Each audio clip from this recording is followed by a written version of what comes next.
Yeah. Thank you. Thank you, Mr. Varn, and welcome parents of the class of 2024. My name is Mary Hawley, and it's my distinct honor to be the leader of the Freshman and Sophomore Academy at the Rich Township High School Science, Technology, Engineering, and Mathematics campus. With us here tonight is a whole team of administrators. Dr. Applewhite. Good afternoon. I'm Dr. Applewhite, the Freshman Sophomore Academy leader here at the Fine Arts and Communication building. Good evening. I am Mary Creer, and I am the coordinator of culture and climate at the Fine Arts campus. Though he's unable to join us here this evening, Mr. Nigel Anderson is the Culture and Climate Coordinator at the STEM campus. So collectively, the four of us will be leaders, lead administrators for your young people as they progress through their freshman year of high school. Over the next few minutes, what we'd like to do is to talk to you a little bit about ways that you and your student might successfully navigate remote learning and their freshman year in general. But we'd also like to begin by talking about the schedule. District 227 this fall is launching a really bold and innovative approach to student scheduling.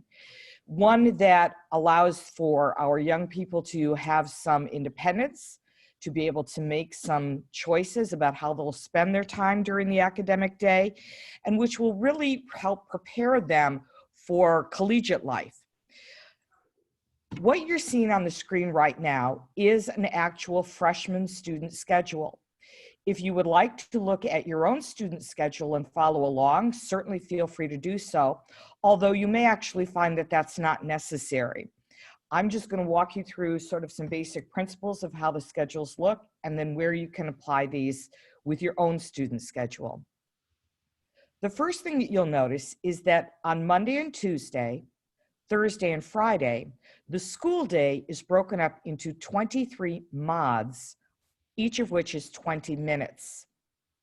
On Wednesday, when our school day starts a little later in order to give all the teachers in District 227 some time to meet and collaborate in the morning, the day is still broken up into 23 mods, but the periods are slightly shorter. They are 15 minutes in length.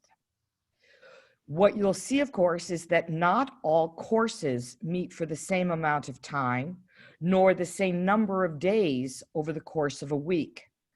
So your student will likely find that some of their school days will be busier than others. In addition, you will see that there are times throughout each day when your student simply doesn't have any classes listed on his or her schedule. This is their unscheduled Raptor time. Remember, we're the Rich Township Raptors. During their Raptor time, a student may decide to get extra help from a teacher by joining them during their office hours. They might work on homework or study or read something assigned to them by a class. They might log on to a meeting with several of their classmates virtually to study or work on a project together. Or this might be time when they decide to eat lunch, get a snack, or simply take a little break. Let's dive into looking at what the school day or the school week looks like. In this student schedule, we see that their health class is the first class of each week. It begins on Monday morning at 7:50, and you'll see it in 3 bright yellow boxes across the top of this student's schedule. So on Monday, this student will go to their health class from 7:50 until 8:50. They won't go back to health again until Thursday, when again, they will meet with their health teacher from 7:50 until 8:50, rounding out the week with health on Friday from 7:50 until 8:30. And so here we see the health class meets 3 times a week for several, in 2 different structures of time.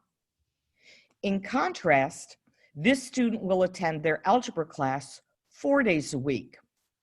Monday from 9:10 to 10:10, Tuesday from 9:10 to 9:50, Wednesday at 10:30 to 11:15, Thursday 10:10 to 11:10. So again, we see algebra, while meeting 4 days a week, does so at slightly different times and at slightly different amounts of time throughout the week. Like most freshmen, this student is registered to take pre-AP World History and Geography, and we see it on her schedule in sort of a pinky orange. We'll see that this course meets 4 times a week, but in 2 different configurations. So Monday, Wednesday, and Thursday, this student will meet with his or her teacher and the 22 to 23 other students who will be taking World History and Geography as part of this class. But I draw your attention down to Monday afternoon, near the end of the day, here in mods 22 and 23. And you'll see on her schedule, it says World History and Geography, large group. Several courses meet in what are called large group sessions. During large group, every student who is enrolled in a particular course and all of the teachers who are teaching it will gather together at the same time. They might hear a guest speaker, watch a video presentation, take an assessment, or do other kinds of activities that are appropriate for large numbers of students to engage in together. The teachers will have planned these activities together. Not every course will have large group instruction. At the freshman year, most typically, students who are taking World History and Geography will attend large group late in the afternoon on Monday.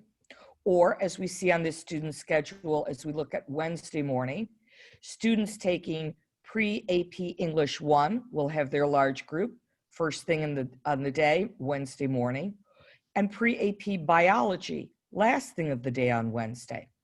So this is large group instruction.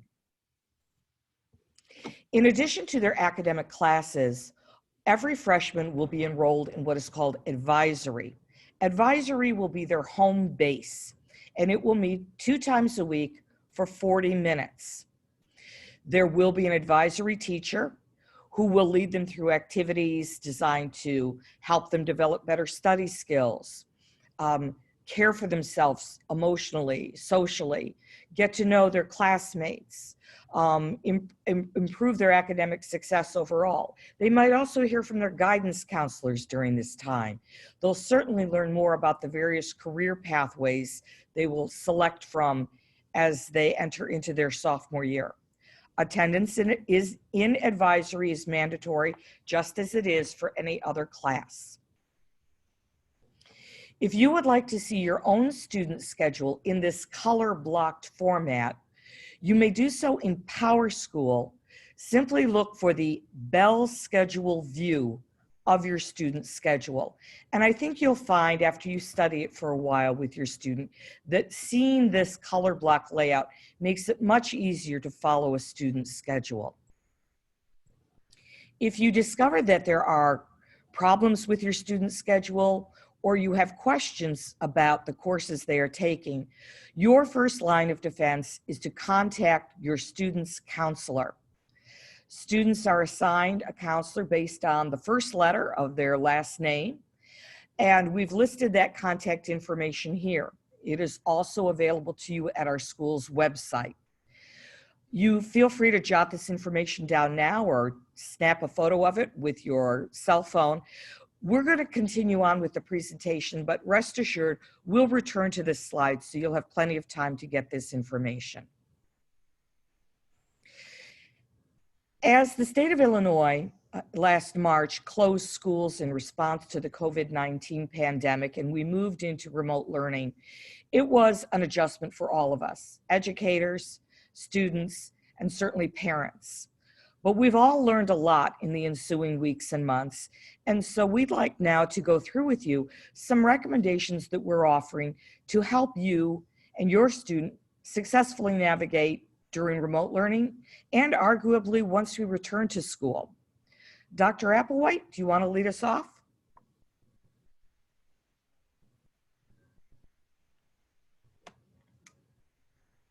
Dr. Applewhite, we're having trouble Thank you, here. Mary. Once again, I'm talking to myself. We want to make sure that the learning process is a smooth transition as well as fun, exciting, and just seamless for you all. And so I know that during the latter part of last year, it may have been a little bit cumbersome for parents to adjust to having students at home. And so we want to give you some recommendations to make remote learning a little bit more tolerable. And so some of the things that we recommend is discussing the situation with your student as well as other family members and making a plan that works for not only the student, but the entire family. Learn your student's schedule to know when he or she should be in class. And this schedule may look a little bit different than the one that Ms. Holly just went through and shared with you, because this, of course, was the in-person schedule, but the remote schedule may look a little bit different depending on what the teacher's time frame is for online, because we don't want students to spend a lot of screen time because we don't want them to get fatigued. So we suggest that you print a copy and put it somewhere both of you can reference it each day. Some other ideas is to make sure that you have all the join codes, the passwords, and then the days and times in which the online classes meet, because it's very important that students meet every single class and turn in all assignments. So attendance is very important. It's very key. Keep a copy for yourself at work or on your phone so that you can keep track of what your student is doing throughout the day, and ensuring that they're logging on when they're supposed to be. Because if they're not, you're going to be getting calls from the teacher, you're going to be getting emails, you're going to be getting calls from myself or from Ms. Holly, because again, our job is to make sure that you are successful your first year. You're going to need to set up a school workplace that's free from distractions. So thinking about limiting their phone time, because students should be working on either a Chromebook or a home device such as the computer. TV time should be limited, and then you should be monitoring how much family traffic is taking place while the student is participating in their remote learning class. Making sure to set school routines that are very similar to a child's school day. So making sure that they are waking up on time. Some teachers may start their classes at 7:30. They may start them at 8, because again, we're trying to mimic as close to the school day as possible so that when school starts back eventually, it will be a seamless transition back into the building.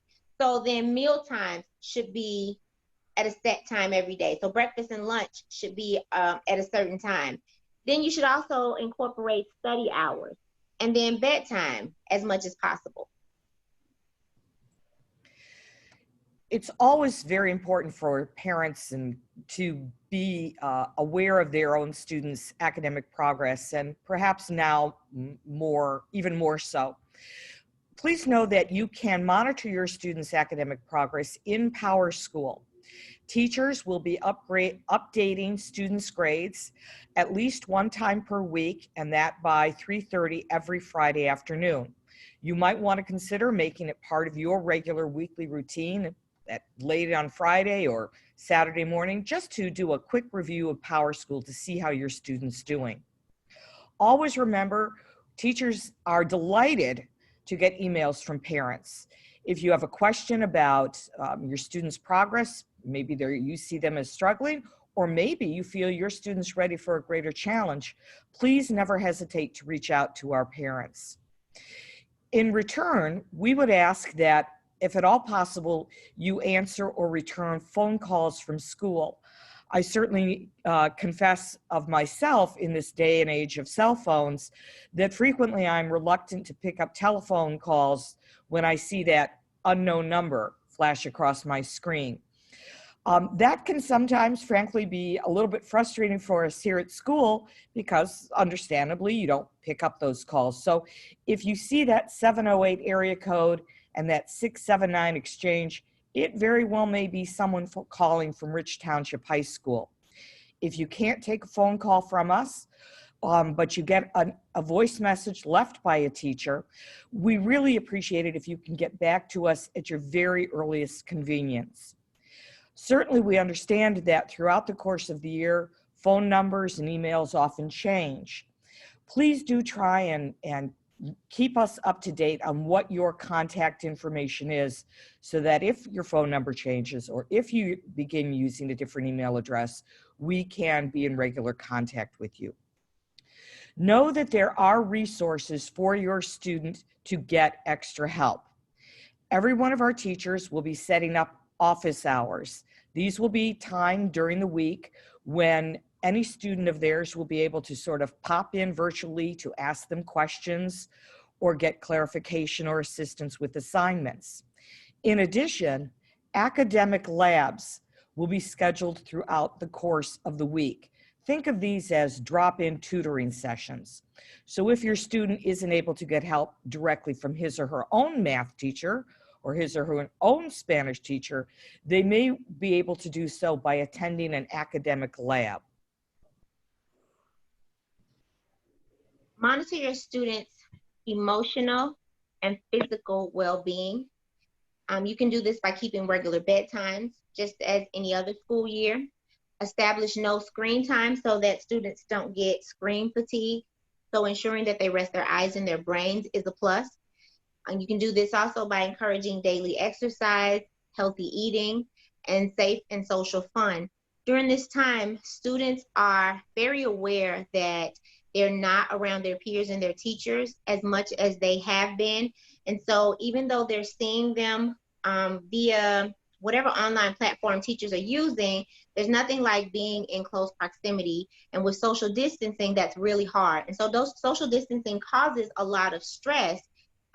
So we realize that this is going to cause stress on students and families, and it's going to cause pressures that students may not be used to handling. And so we want you to know that we provide support and numerous amounts of assistance for this. So we have the school counselor, the school social worker, the nurse, and the psychologist. Their information can be accessed from either of the school's websites, as well as calling the school directly. You can be linked to either of those entities. As we began by saying at the outset, we've all learned a great deal about remote learning, and admirably, when schools closed in March, many parents really stepped up and tried to act as tutors to their students at home. That's terrific. But we also feel that no student, and certainly no parent, should ever be in tears at the kitchen table at midnight over algebra. So if your student is encountering difficulty with an assignment, ask yourself this question. In your best parental judgment, have they honestly given it a serious try? Have they put forth a good effort to try and complete the assignment or learn the material? And if you feel the answer is yes, and they're still struggling, close the Chromebook. They are done.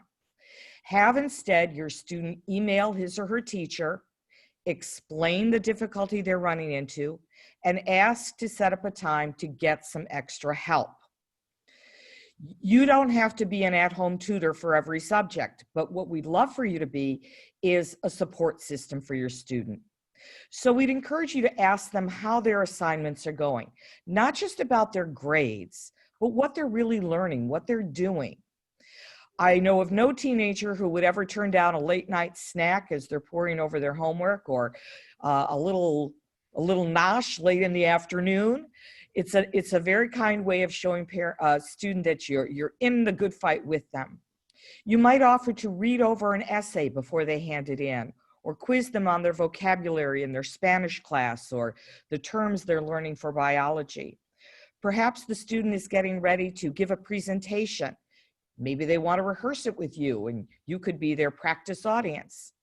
One thing that's very popular to do is to read something with your student, the novel they've been assigned in an English class, or the article they're reading in biology. It's a good way to keep abreast of what they're learning in school and to keep them focused.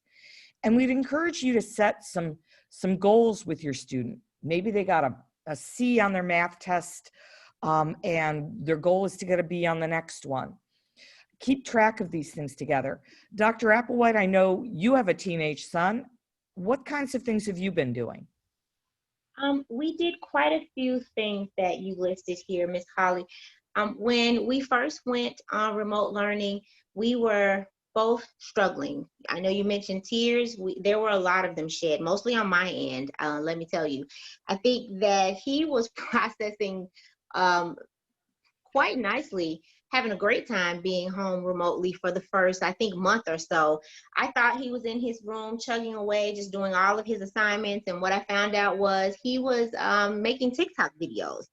So I got the subsequent phone calls and emails from his teachers alerting me that he had done absolutely nothing in that month that he had been home. And so you'd be surprised at how good children are at making you think that they're doing work when they're doing nothing. So he was supposed to be doing videos on this and doing assignments and this, and he had a ton of things to read and read absolutely nothing. And so the first thing we did was, we sat down and we set some real goals that we could do. So we didn't set a lot of goals. We set about 5 goals, some short-term goals that we were going to do every week, which we set about 2 of those.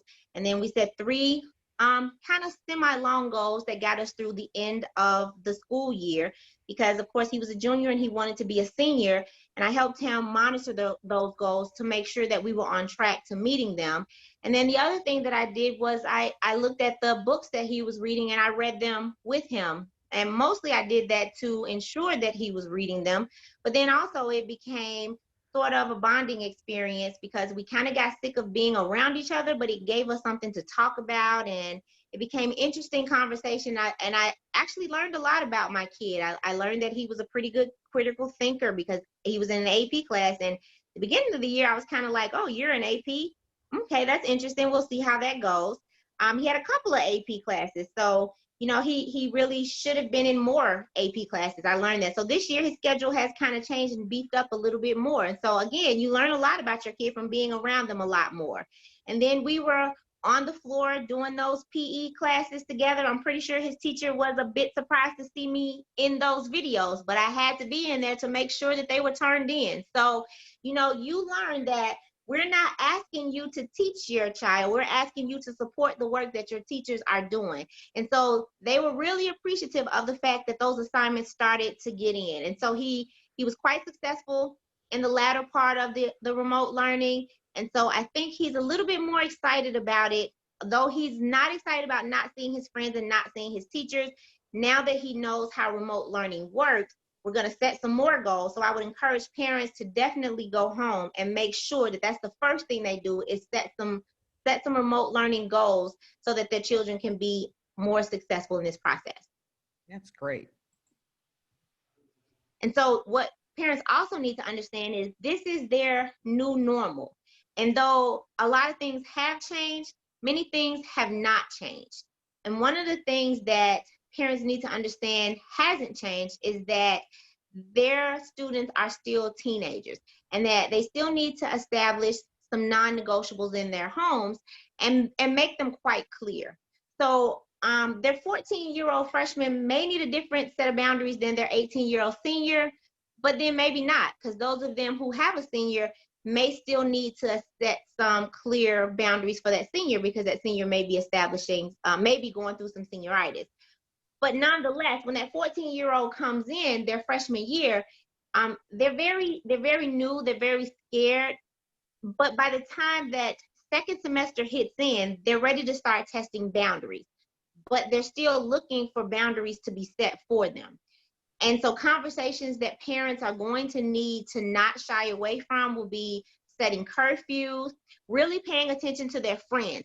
Know that we're paying attention to their friends. We notice who their friends are when they start school, and we also notice when those friends start to change, because that's part of our job because sometimes academics start to change as friends change. I noticed that my son's friends started to change his ninth grade year, and they changed kind of consistently as his high school career moved on. And sometimes I had to put a stop to certain friendships that were not beneficial to him. So parents need to pay attention to that. Conversations revolving around drugs and alcohol may need to take place fairly quickly. Sex and social media is also something that's very prevalent in high school, and those are conversations that need to take place fairly quickly in their ninth grade year. They're going to start spending a lot of time online. There's going to be a lot of screen time. And though you're going to think that they are that they're on class, they're in class, but actually they're not. And a lot of things transpire online via social media. And so you're going to learn that you need to be a little bit tech savvy, and sometimes more tech savvy than your child is. And so also teaching them and having that old argument with them that everybody else is doing it. Also understanding that though your child's personality, or you think it may be staunchly cemented, they're going to come across hundreds, if not thousands, of different personalities. And some of those personalities may begin to shape their personalities. So during this time, you may need to start reiterating what your values and your expectations are in your household, so that those things begin to also become cemented. But then keep in mind that your teen needs freedom to grow in order to mature into the adult that they're going to eventually become. So find ways to compromise with them and allow them to be independent. I know that I found a lot of ways to compromise with my son, maybe in the way that he dresses. I've also let him have free reign with his hair and certain things of that nature. But then there are some things that I don't bend on, because I know that they're for his safety. And so there are times when, as a parent, you're just going to have to put your foot down on certain things, but know that we support you in those things and that we're going to try to back you up as much as we can. At any time, and certainly now, when families are experiencing and living through this strange historical moment, really the most important thing you can give to your teenager is your time. It's not the latest cell phone or the coolest gadget or the hottest video game. It's your time. And that, arguably, for many of us, is the hardest thing to give, because we're all leading incredibly busy lives. We're working sometimes multiple jobs. We have other family obligations. We're running a household, just the hustle and bustle of everyday life. But see if you can make a way to carve out some time each week to spend with your freshmen. Ask them about what he or she is learning. And again, we want to stress not just about their grades, but what they're learning and the kinds of things they're doing in class. You might ask your student to teach you something, how to count in Spanish if that's what they've just learned to do, or how to make those delicious brownies they've learned how to make in their culinary arts class. You might try something new together, cooking a new recipe, trying a new cuisine. Maybe you can teach them a favorite family recipe. You might take up or learn a new game together, or take up a sport. And a sport can be as simple as every Tuesday after dinner, we go for a walk around the block. Perhaps there's time in your family's life to carve out a family game night, or a night when you all gather together and put your phones aside for an hour or so and watch a movie together. Remember that your teen is watching what you do even more than they're listening to what you say. How we live and how we navigate the world is really how we're teaching our young people how to be an adult. Listen to their questions, their opinions, their ideas, their hopes, their fears, their aspirations, and learn to trust your gut, your instincts. No one knows this young person as well as you do. And if you think something is amiss, don't wait. Reach out for help, whether it's here at school or somewhere else. Keep in mind, as Dr. Applewhite has described, we have a whole slew of trained professionals who are here and ready to help you and to help support your student. And just remember that the adventure is just beginning. This is the first day of their high school career, but these 4 years passed very quickly, and graduation day will be here very soon. It wasn't that long ago that I was sitting in the seats that you're sitting in now, registering my son for his very first day of high school, and we are just finishing up registration for his senior year. And it's bittersweet in a couple of ways. Bittersweet that we are registering him for his last year in a pandemic, and that it is also his last year. And this is kind of a bittersweet moment for you all, because your student, your child, will be remembering their first day of high school as they are registering during a pandemic. And so they are experiencing a modicum of disappointment. However, though, this is one of the first times or moments that they will be able to really remember how they are learning to handle and recover from a moment like this that is so difficult.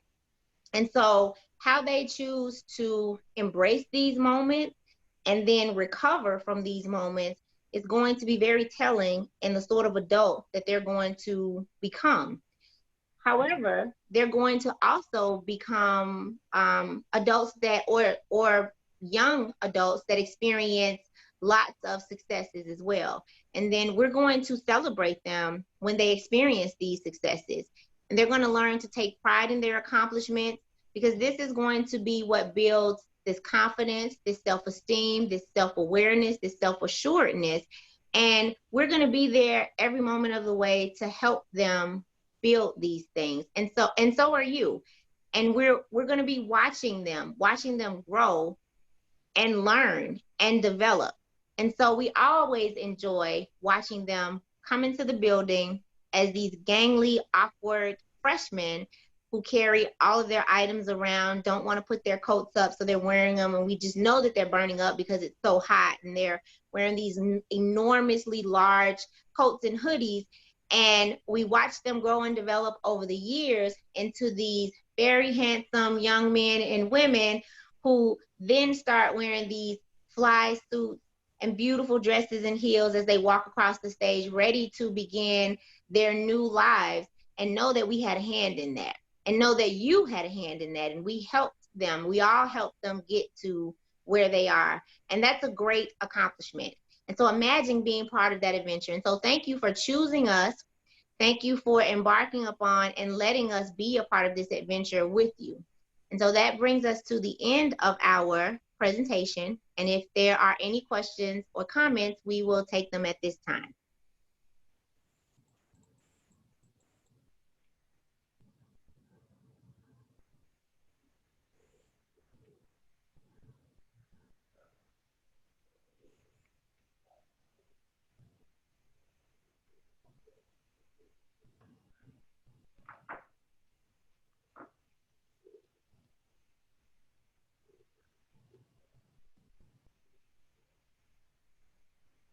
When can we expect to log into Power School? Could you repeat the question just a tad louder, ma'am? When we will be able to log into Power School? You should be able to do that now. If you need your Power School login, tomorrow morning, the person to get that from is your student's guidance counselor. Okay, because it You should doesn't, be able to do that now. the login that they provided doesn't work. It doesn't. Okay, may I suggest that when, is there an administrator there with you in the building now?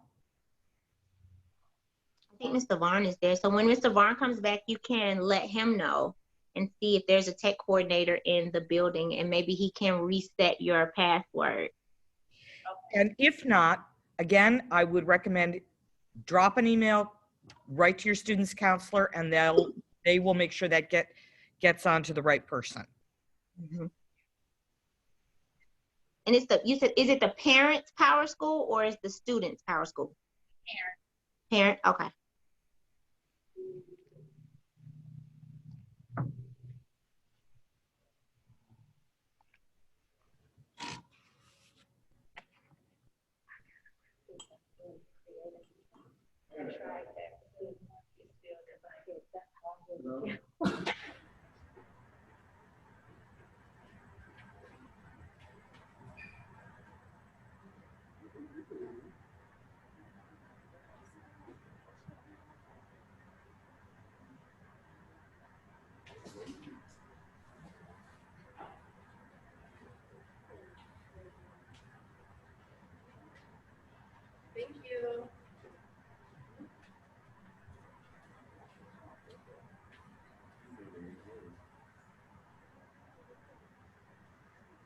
you hear us? No, is there a question? No, I do have a question. I wasn't sure if you could hear. So, do the students need to do an online orientation as well? I see that on the website.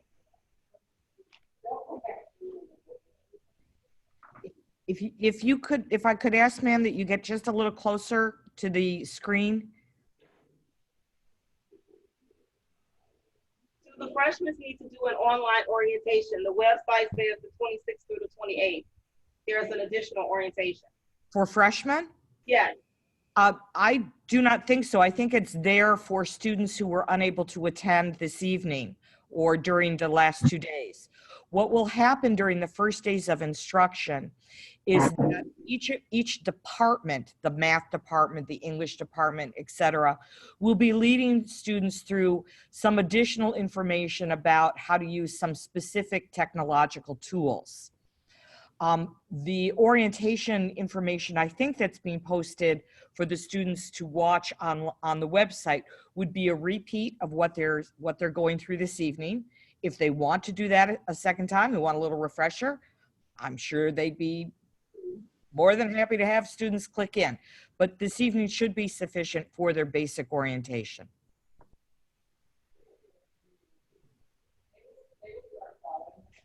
Well, he doesn't have a schedule yet. So I'm going to reach out. I'll put an email to the council tonight.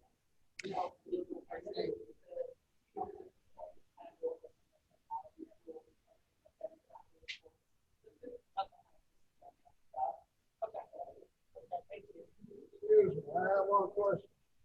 If my student have trouble with algebra, is there any way she can get a question answered? Having trouble with algebra? Sir, again, if I could ask if you could get just a little closer to the screen, we're having a bit of difficulty hearing your question.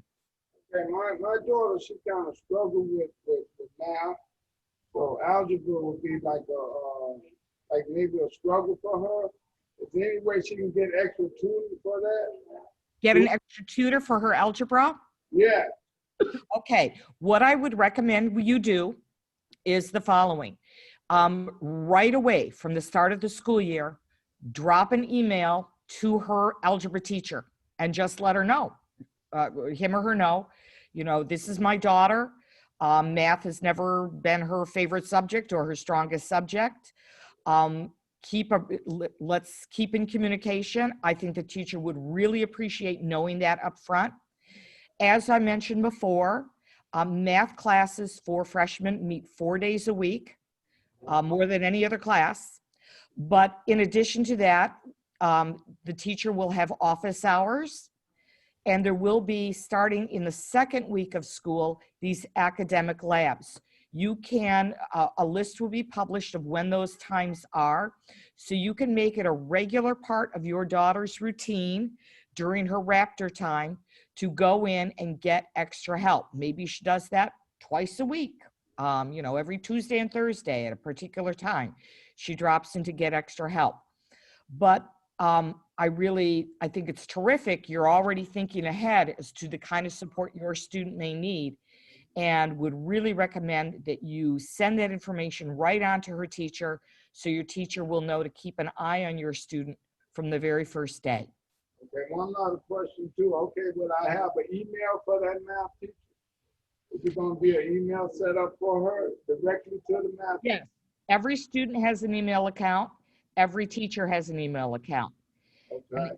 And they're all available on the website. And I can tell you the standard email address here in Rich Township is the first initial of their first name and their last name at rich227.org. So for instance, mine is M for Mary, Hawley, HAWLEY at rich227.org. And then the teachers, that information should also be in the teacher's syllabi that they send home, the contact information as well. Right. All right, thank you, guys.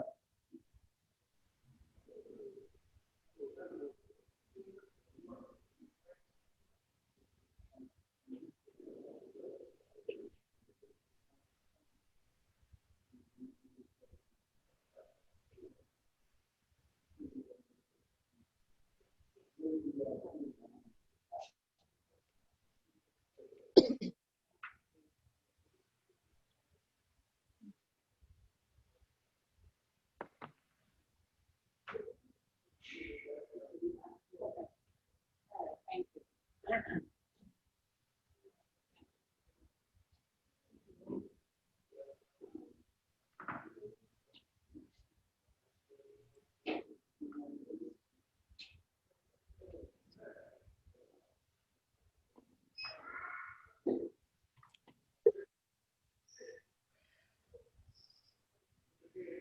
Well, if there are no further questions, I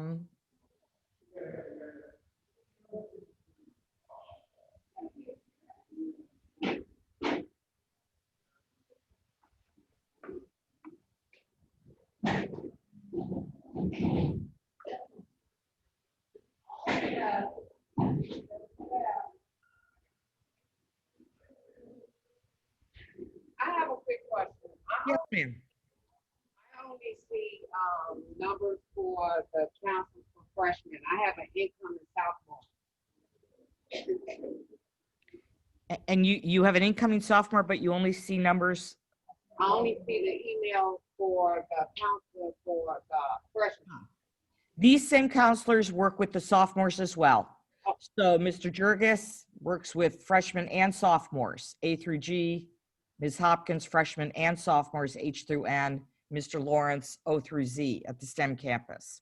Okay, all right, thank you. Certainly.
Yes, ma'am. My son is an incoming freshman from a computer school. He went to Illinois.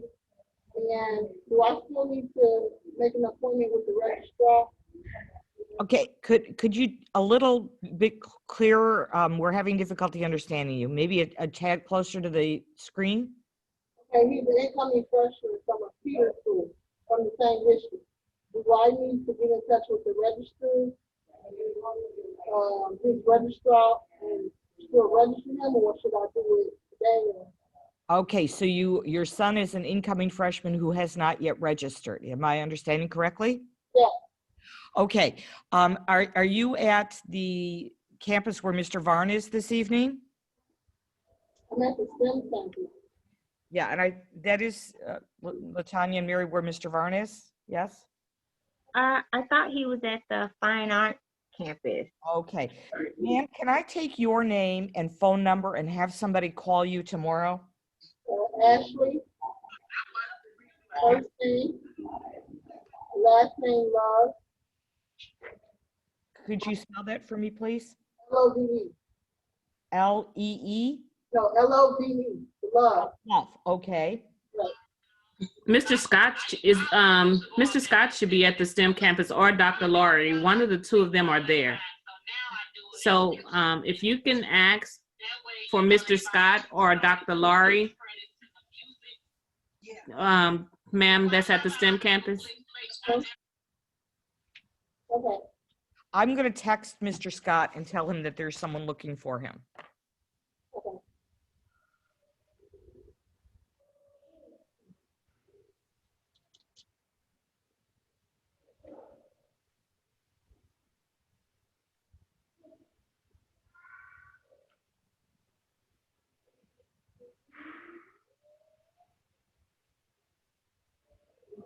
Although I don't have the document with me.